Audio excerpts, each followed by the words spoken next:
Hello, everyone, and welcome to this episode of Ignition Time.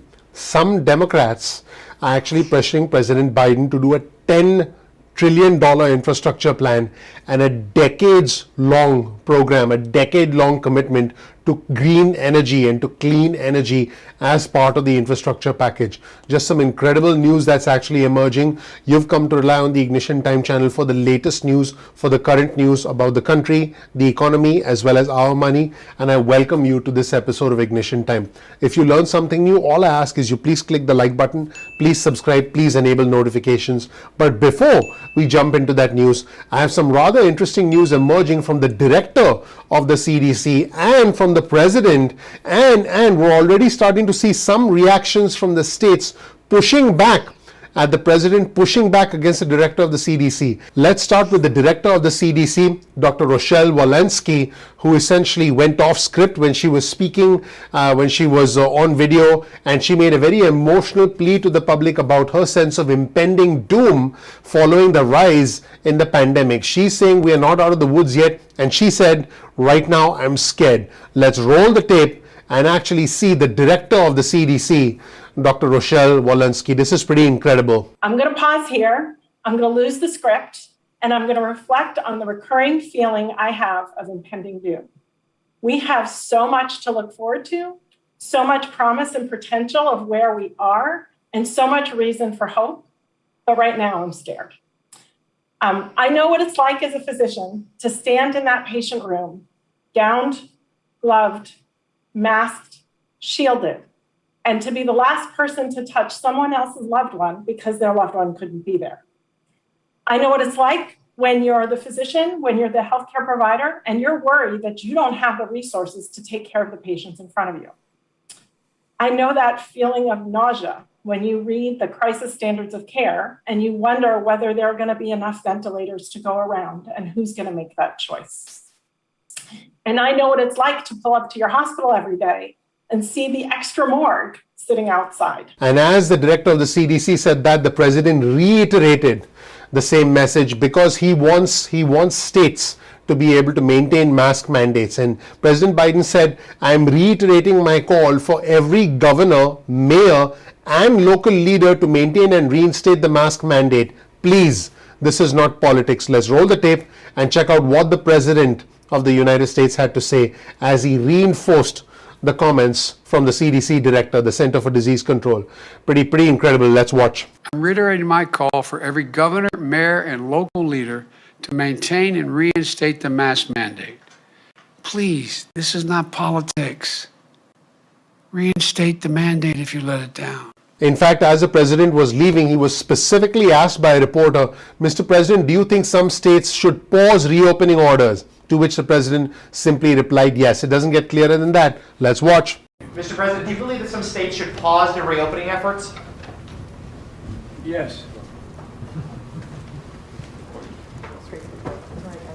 Now, as part of the initiative to help the country get back on track, to help travel reopen, the President Biden and his administration have introduced or are introducing the concept of vaccine passports, where there'll be some sort of identification which essentially demonstrates and displays your vaccination status, which will make it easy to travel both nationally and internationally. And by the way, this is something the European Union and other countries like Australia are already starting to institute. Well, one person who's not at all happy about this is Governor Ron DeSantis from Florida, and he said he'll be taking executive actions against vaccine passports. And you know why? Because he's concerned about privacy. This is his concern. And he says, I quote, you want the fox to guard the henhouse? I mean, give me a break. Yep. If you thought comments from the CDC director and the president were interesting, I think this one takes the cake. Let's roll the tape and hear from the Florida Governor Ron DeSantis. I want you to let me know in the comment section below whether you agree or disagree. Let's roll the tape and hear from Governor Ron DeSantis from Florida. You want the fox to guard the henhouse? I mean, give me a break. I think this is something that has huge privacy implications. It is not necessary to do. We're going to have hit 3.5 million seniors that have gotten shots sometime this week, likely 75% of seniors. It's important to be able to do it. But at the same time, we are not going to have you provide proof of this just to be able to live your life normally. And I'm going to be taking some action in an executive function, emergency function here very shortly. And folks, now let's get to the big one, the $10 trillion infrastructure plan, which is designed to create more jobs and essentially hyper-stimulate the economy. Folks, this is not American Rescue Plan 2.0. I believe this is American Rescue Plan 3.0. I have done another video talking about why I feel an infrastructure plan is better than $1,400 stimulus checks.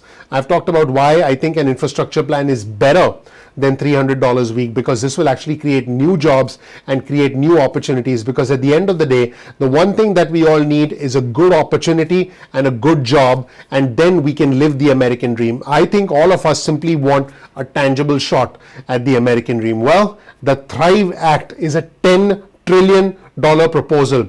The Thrive Act is the agenda that establishes the pillars for economic renewal in our country, according to Senator Ed Markey, who's a Democrat from Massachusetts. He's a lead sponsor of the Senate version of this bill, and he said this bill lays out a plan for massive job creation within the United States so that a younger generation of Americans can think of these jobs as careers. So much of the Congressional Progressive Caucus is about to unveil the Thrive Act, and this Thrive Act is calling for $10 trillion, everyone, $10 trillion in federal infrastructure spending over the next decade, including massive investments in renewable energy, zero emissions building, and economic development in some of the worst polluted parts of our country. And according to reporting from the Huffington Post, by the way, I'll provide you with a link to the article in the description section below.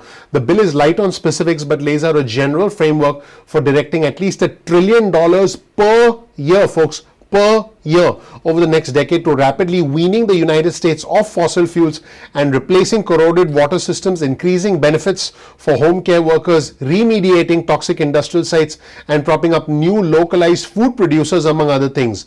The bill lays out an expansive vision of how to slash the nation's planet heating emissions in half and balance the racial and regional gaps in wealth and health, issues that have animated the party's base and infected once sleepy debates over roads and rail funding with the energy of a new wave civil rights movement. Folks, this is pretty much as bold as it gets. And this is interesting. According to an analysis by the University of Massachusetts Political Economic Research Institute, and by the way, we'll show you that research on your screen right now, the package would create more than 15.5 million jobs per year. Okay, the package would create more than 15.5 million jobs per year and virtually end unemployment, according to this analysis from the University of Massachusetts Political Economic Research Institute. Folks, this is as ambitious gets. And as you can imagine, there's a lead sponsor for this bill, a Democrat in the House.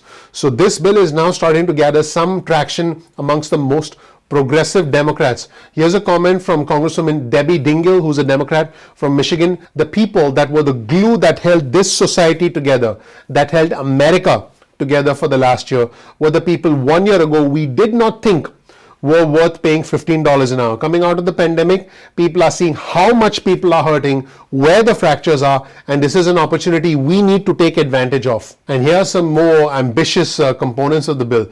The bill would establish a goal of 100% zero carbon electricity by 2035, zero emissions from new buildings by 2025, and extending clean public transport options to the majority of Americans by 2030, and it would mandate that Congress direct much of the spending towards those aims. Folks, you have heard me mention this before. Politics is about timing, opportunity, it's about tribalism, and it's about perception.